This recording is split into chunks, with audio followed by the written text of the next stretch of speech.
The boardroom went silent the moment she stood up. The CEO's daughter. Someone who had never closed a deal, never pulled an all-nighter, never carried the weight. Looked straight at me and said the words that froze the air. "You're demoted." Just like that. No explanation. No shame. HR just shrugged like my career meant nothing. 50 pairs of eyes turned toward me, waiting for me to break. But I didn't. I sat there burning inside as she strutted out like she had won. What she didn't realize was this: the very next meeting would expose everything she didn't know. Every shortcut she took, every weakness hidden beneath that last name she wore like armor. She thought she buried me, but the truth was she dug her own grave. Because when the board finally asked the one question only I could answer, all eyes shifted. Not to her, to me. And in that moment, the seat she stole slipped right out from under her. You think you know how the story ends? Trust me, you don't. My name is David Miller. I'm 43 years old, a senior strategist who had spent the better part of 2 decades working in the trenches of corporate America. I was the man who stayed late when flights were delayed in Frankfurt, the one who answered conference calls at 3 in the morning because someone in Singapore couldn't wait until business hours. For years, I told myself it would all be worth it when I finally stepped into the role I had earned. That morning in New York, in the gleaming boardroom of a global firm, it seemed like that moment had arrived. The glass walls sparkled under the city sunlight, casting sharp reflections across the polished table. Around it sat directors, investors, and colleagues I had worked beside through endless projects. My name was called. My manager extended a hand and applause rose around me. It wasn't loud or rowdy, but firm, respectful, the kind of applause that meant finally my work had been recognized. My chest tightened not with tears, but with something steadier, pride. For 3 years I had carried failing divisions on my back, stitched together broken supply chains, and held shaky partnerships from collapsing. Now at last the company was ready to acknowledge me as a senior manager of strategy. I shook my manager's hand, nodded once, and felt the weight of the certificate in my palm. For a moment I allowed myself to breathe. Then the sound of heels cut across the tile. Click, click, click. The room quieted and I turned to see her. Sasha Garrison, Vice President of Strategy, daughter of our CEO, Frank Garrison. She had been in the company 18 months and had yet to close a single deal. No one remembered her staying past 5. She spent kickoff meetings taking selfies and left the heavy lifting to people like me. But her last name was all she needed, and that day she wore it like armor. She didn't even glance at the card in her hand.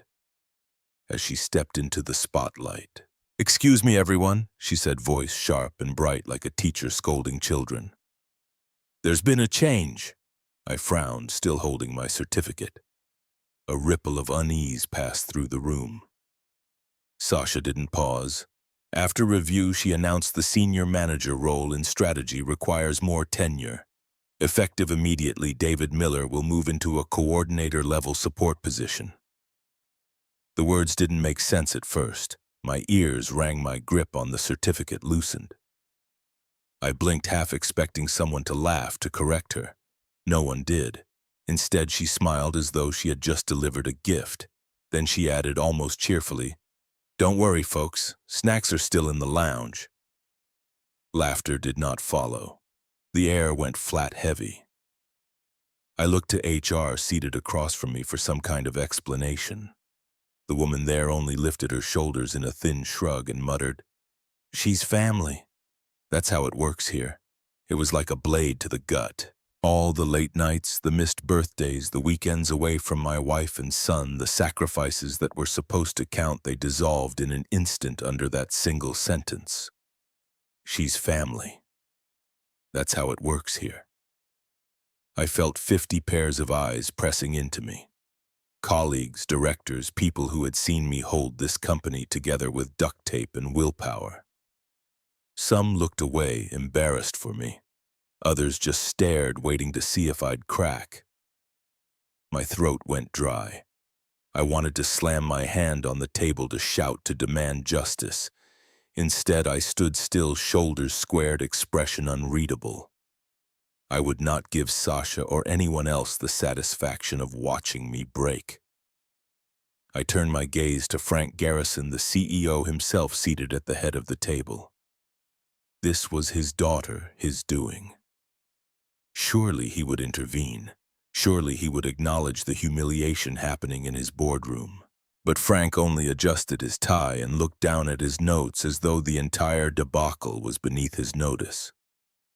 Nepotism exposed in its purest form, and he didn't even blink. Inside, something shifted. The pride I had felt minutes earlier curdled into something sharper, darker. I realized then that this company wasn't built on merit, on sweat and sacrifice. It was built on bloodlines, and in that hierarchy I was invisible. The room began to empty, chairs scraping back, conversations breaking out in hushed tones. Sasha strutted away with her heels clicking, triumphant. HR gathered her files with the indifference of a funeral director. I stood alone, still holding the certificate that no longer meant anything. The applause had died, and with it the illusion that hard work was enough. But if they expected me to crumble, they miscalculated. Beneath my silence, something solidified. They had stripped me in front of everyone, but they had also revealed their weakness. Nepotism blinds, and blind leaders eventually trip.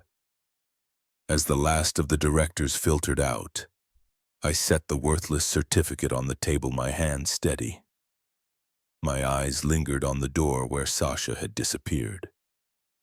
I whispered to myself, almost a promise, "This isn't over." And when I walked out of that room, the sting of humiliation burning in my chest, I had no idea that the very next meeting would begin to turn everything upside down. The certificate I had laid on that polished boardroom table still burned in my memory when I walked back to my office. My hands were steady on the outside, but inside I carried the sting of humiliation like a fresh wound.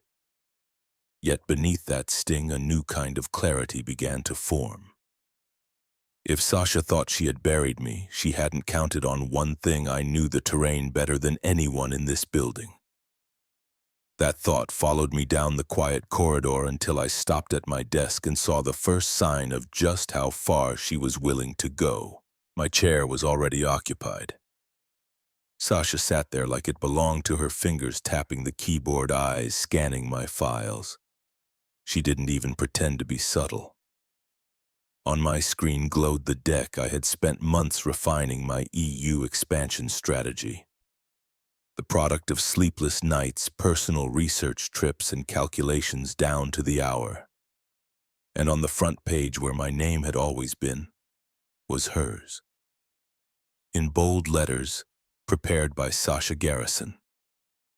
She leaned back when she noticed me standing in the doorway, lips curling into a grin that didn't reach her eyes. "Don't look so shocked," she said lightly. "Daddy signed off. Better luck next time." She slid a printed copy across the desk as though granting me a favor, each page stamped with her name. My throat tightened, not from surprise, but from the brazen ease with which she had stolen everything I had built. For a moment, the urge to call it out flared hot. I could storm into Avery's office, bring every email, every draft, prove that the work was mine. But the echo of HR's shrug, the cold words, still rattled in my head. "She's family. That's how it works here." I knew how that fight would end. They would close ranks around her, around Frank, and I would look like the bitter man shouting in the wind. So I swallowed that urge and forced myself to stand still. If she wanted my work, let her take it. Because hidden in those slides was one detail she couldn't fake: the EU vote. The timing was critical. Miss it and the entire strategy collapsed. In the version I had left on the shared drive, that timeline was wrong, deliberately outdated. Only I carried the corrected filing deadline etched in my notes and in my mind. Without it, her pitch was a beautiful lie waiting to implode. The following days blurred into a strange theater. Sasha paraded around with my deck tucked under her arm, whispering to executives, booking the glass conference room as if she were a seasoned strategist. She carried herself with the smugness of someone who believed the game had already been won. Each time I passed her, she would offer a smile just sharp enough to cut. I returned none of it. Silence was my weapon now, patience my shield. One afternoon, she stopped by my desk, the heels of her shoes clicking against the tile. In her hand was a marked-up copy of my deck. She tapped it with a manicured nail, eyes glinting. "Slide 22, she said. "That EU vote. Any updates?" The moment stretched. My heart hammered once, then steadied. This was the pivot. She was testing me, expecting I'd betray nervousness, maybe even reveal the truth. Instead, I leaned back, folded my arms, and delivered the line as casually as if we were discussing the weather. "Nope," I said. "Still next quarter." She exhaled with satisfaction like a predator confirming the kill. "Perfect," she murmured, tucking the deck under her arm. "I'll handle it personally." Then she strutted away, confident, humming to herself as though victory was certain. I watched her retreat, my expression calm, but inside a storm raged. Every colleague who glanced at me in passing, every whispered conversation I caught in the break room reminded me of the narrative Sasha was weaving. David had been demoted. Sasha was in control. The truth was, the higher she climbed on my stolen ladder, the further she would fall when the rungs gave way. That night, long after most of the office had gone dark, I lingered at my desk.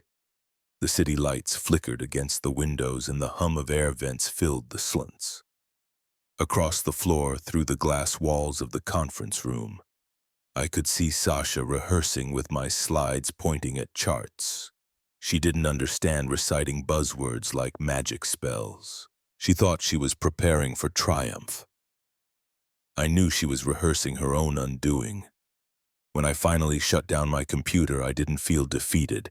I felt sharpened. The humiliation of that boardroom, the theft of my work, all of it had coiled into something steady, deliberate. I wasn't going to stop her. I wasn't going to warn her. I was going to let her walk straight into the fire she had built for herself. As I left the building and the night air hit my face, my phone buzzed with a new message. It was from a colleague in Europe, urgent short vote scheduled earlier than expected. Next week. My hand tightened around the phone. The countdown had begun and Sasha had no idea. The message from Europe still echoed in my mind when the next morning arrived, and with it the meeting that would deed everything. I walked into the executive conference room, quietly choosing a chair at the far end of the table where the shadows fell, notebook closed in front of me, pen untouched. I wasn't there to fight or to prove myself yet. I was there to watch. The stakes hummed in the air, international investors, board members, and Henrik, the man whose nod could open doors or slam them shut forever. Sasha entered 5 minutes late, her heels clicking against the marble floor with the rhythm of triumph. Her lipstick was perfect, her smile rehearsed, and her stride was that of someone who had already imagined herself celebrated at dinner parties afterward. She held the deck under her arm like it was a trophy. The irony cut deep, but I kept my face unreadable, a mask I had perfected in the weeks of being Sidlanland. She began smoothly flipping to the first slide, my title page stripped of my name. Her voice was bright, confident, almost giddy as she spoke of market opportunity, scalability, and liquidity. Words she had plucked from headlines and LinkedIn webinars spilled from her lips in a rhythm designed to impress, not inform. Around the table, some board members nodded, distracted or polite. To the untrained eye, Sasha was pulling it off. But Henrik was no untrained eye. He leaned back, hands folded, gaze steady as a hawk circling prey. He let her coast for nearly 10 minutes, allowed her the illusion of success while she darted from slide to slide like a magician, distracting her audience with a flourish. Every sentence reminded me that she had no idea what she was truly holding, and yet she carried herself as if she had mastered it all. Then came the pivot. Henrik leaned forward, his tone calm but sharp enough to cut glass.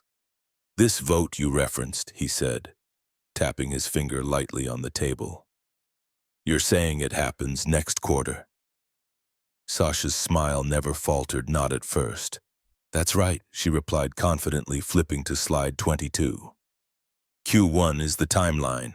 Her voice held the self-assurance of someone who had never been corrected in public, the pride of being the CEO's daughter wrapped around every word.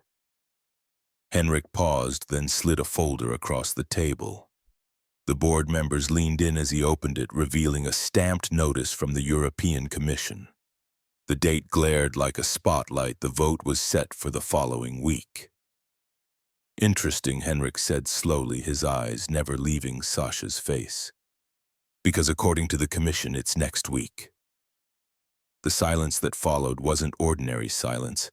It was the kind that filled the lungs and choked the air. A director cleared his throat. Another shifted in his chair.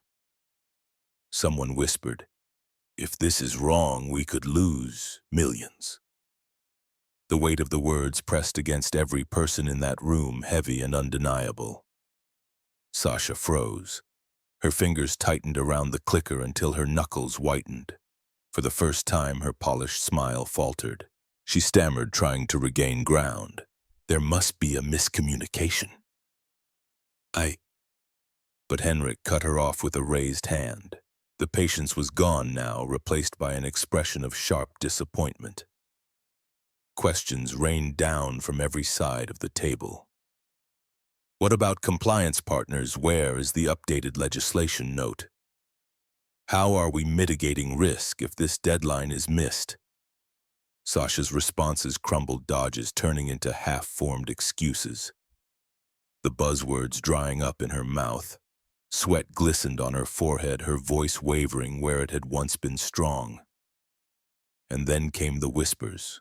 A director near the end of the table leaned to his colleague. "Wasn't David leading this project?" Another replied, "I thought all this was his research." Eyes began to shift across the room, landing not on Sasha, but on me. I didn't move, didn't acknowledge, just kept my gaze fixed on my closed notebook, letting the moment swell. Sasha's collapse was slow and painful, like a stage set falling apart piece by piece. By the time she reached the end of the deck, skipping slides, mumbling answers, the illusion had shattered. She looked less like a strategist and more like a child caught pretending in front of adults who knew better. Henrik closed his folder with finality, his voice low but decisive. "This mistake could cost millions." The words struck like a gavel. Sasha opened her mouth as if to protest, but nothing came. Her father wasn't there to rescue her, and the silence of her supposed allies spoke louder than any defense. I remained still, every muscle locked in discipline. The revenge was not in shouting, not in pointing fingers, but in watching her unravel under the weight of her own arrogance. Yet as the meeting adjourned and the board members filed out, the whispers lingered. My name hovered in the air, unspoken but undeniable. The tide was shifting. As the room emptied, Henrik's eyes caught mine, briefly unreadable but knowing. It was only a flicker, but it was enough to spark the next chapter. Because now the question hanging in the air wasn't whether Sasha had failed, it was who would step up in her place.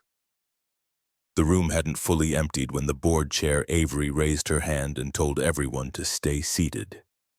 The air was still charged with the embarrassment of Sasha's collapse, and yet all eyes instinctively turned toward me. Henrik leaned back in his chair, his silence making the weight of the moment even heavier.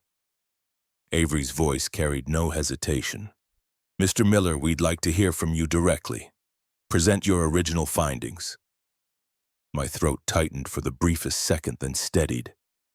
This was the moment I had been waiting for, not one I chased with anger, but one delivered by patience and timing.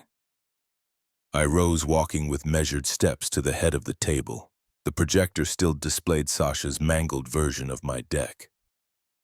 With a single keystroke, I replaced it with my original file, time-stamped complete, every figure aligned like a carefully stacked tower.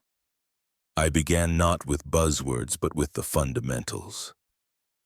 Market data spanning 5 years, trend lines charted against geopolitical shifts, compliance benchmarks cross-referenced with regulatory changes. As I spoke, I saw the shift in the room. Board members leaned forward, pens scratched across notepads, questions replaced whispers. This wasn't bravado. It was structured discipline, foresight, the very things Sasha never bothered to understand. Minutes turned into an hour as I walked them through the roadmap. Filing processes mapped to deadlines, tax break opportunities linked to precise legislative windows, entry strategies tailored for each EU partner. Every slide answered the questions Sasha had dodged, and the further I went, the more the board seemed to exhale, as if they were finally standing on solid ground. It was then that Frank Garrison spoke, his voice breaking the rhythm like a hammer slamming onto glass. Enough of this, he snapped, pushing back his chair. His face was flushed, jaw set tight. David's work is fine, but this isn't about him. My daughter has instincts she deserves to lead. The words hung heavy, an echo of the nepotism everyone had quietly accepted for years. But before he could press further, Avery's gaze cut across the table like a blade. Her voice was sharp, unyielding. "Sit down, Frank. This isn't about your daughter, it's about the company." The silence that followed was unlike the earlier awkward pauses. This was final, decisive. Frank faltered, then slowly lowered himself back into his chair, the fight draining from his posture. For the first time, the Emperor's robe slipped, and the board saw the vulnerability of a man clinging to power through family ties. I continued, my voice steady, hands firm on the clicker. When I concluded with the streamlined roadmap, one that not only corrected Sasha's errors, but promised millions in savings, the reaction was immediate. Heads nodded in unison, murmurs of approval circled the table. Henrik leaned forward at last, his eyes sharper, but this time not with skepticism. "This," he said, tapping the final page, "would have saved us 7 figures in the first quarter alone." Avery didn't wait. Her decision was swift, her words ice cold. "David will lead this from now on, effective immediately." The weight of her declaration landed like a gavel striking hardwood. I didn't flinch, didn't smile. I simply nodded once, because the victory was not in gloating, it was in being recognized finally without question. But Avery wasn't finished. She turned toward Sasha, who sat pale, lips parted, her hands still gripping the edges of her useless deck. "From now on," Avery said, her tone cutting, "you'll report to Mr. Miller until the transition is complete." The words detonated in the room. Sasha blinked as if the sentence had been spoken in a foreign language. Her voice cracked as she stammered, "Report?" To him, it wasn't a question of logistics, it was humiliation laid bare. A fall from the illusion of untouchable power to servitude under the man she had tried to bury. A low murmur rippled across the table, board members exchanging glances they didn't bother to hide. I met her eyes, not with triumph, but with the calm inevitability of justice. She looked away first. The girl who once strutted into meetings like she owned the floor now couldn't meet the gaze of the man she had dismissed as irrelevant. Frank shifted uncomfortably beside her, but he didn't rise again. His authority had been pierced, his silence as loud as Avery's decree. For years, the Garrison name had shielded incompetence. In that instant, it had become a weight dragging them both down. The meeting adjourned with no applause, no handshakes, Just a quiet acknowledgement that the torch had been passed, not ceremoniously but through fire and fracture. As the others filed out, Avery placed a hand on my shoulder. Her voice low but resolute. "Don't let up. This company needs steady hands." I gave a single nod, the gravity of her trust heavier than any title. Sasha lingered at the edge of the room, her face still pale, her father's shadow cast long but powerless beside her. She muttered something under her breath, but no one cared enough to listen. For the first time, she was not the center of the room. As I gathered my notes, Henrik stepped closer. "You understand," he said quietly. "They'll test you now. The board, the investors, even Frank if he still has the courage. You've stepped into the light, David. Stay there." I met his gaze, the truth of it clear. Recognition was not the end of the fight, it was the beginning of a larger one. And as I walked out of that boardroom, the weight of a dozen new battles pressed against my shoulders.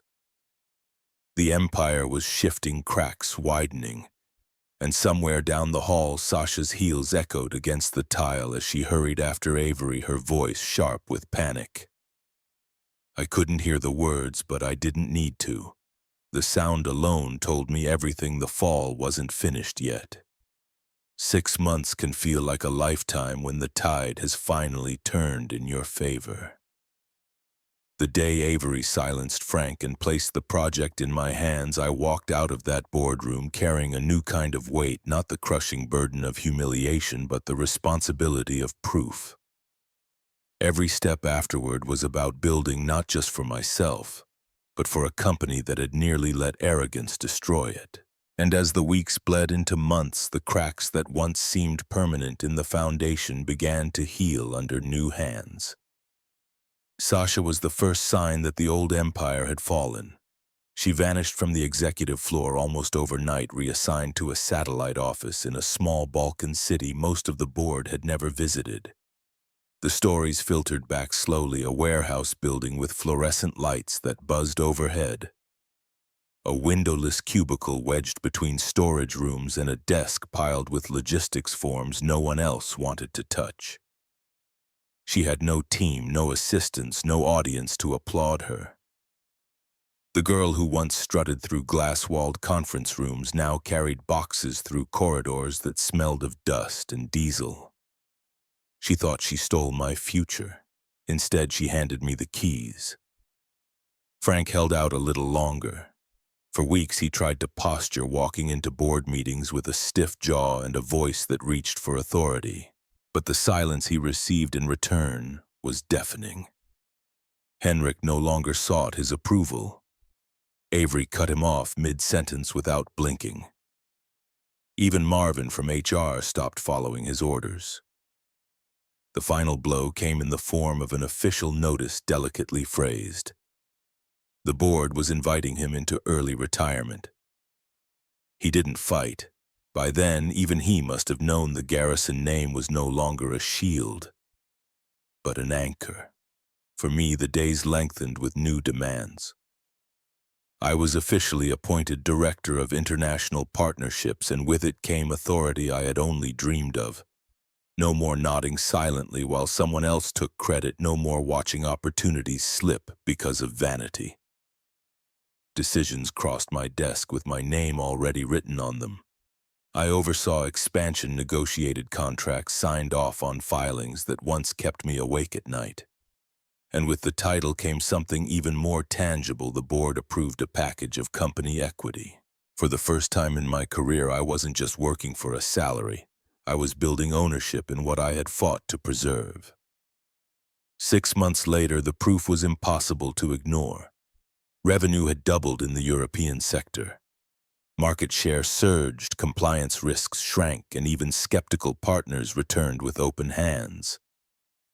Henrik's team stopped asking, "What do you propose?" and started saying, "David, will follow your lead." The same investors who once forgot my name now called it out directly in global meetings. No one mentioned Sasha anymore. Her silence was the loudest reminder of how fragile borrowed power truly is. One morning I stood by the window of my new office on the 21st floor. The city below stirred awake in streams of yellow taxis and early workers clutching coffee cups. The skyline reflected against the glass, sharp and clear like a new beginning carved out of steel.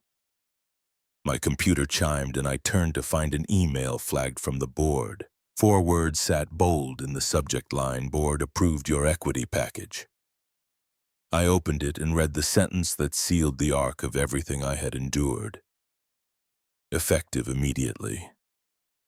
I leaned back in my chair, letting the words settle. Not long ago, I had been the man humiliated in front of a room full of colleagues, stripped of recognition, forced to watch someone else hijack my work. And now I was the one holding the keys, not just to a title, but to the future of the company itself. She thought she stole my future. Instead, she handed me the keys. In that quiet, I realized something else. I had never needed to scheme, never needed to twist the knife or orchestrate some elaborate downfall. The truth had always been enough. Incompetence has a way of destroying itself, and arrogance can only ride so far before it crashes. My revenge wasn't in the trap, it was in the patience in knowing that when the floor finally gave way, I would still be standing. I turned back to the window, coffee warm in my hand. The city now alive with sound and movement. Somewhere across the ocean, Sasha shuffled papers in a warehouse office, and Frank sat in the quiet of an early retirement he hadn't chosen. And here in the heart of New York, I finally understood what real power looked like. It wasn't about being loud or about a name that bought you a seat at the table.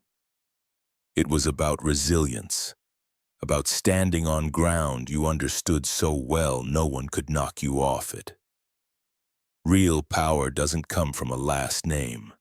It comes from knowing the ground you're standing on.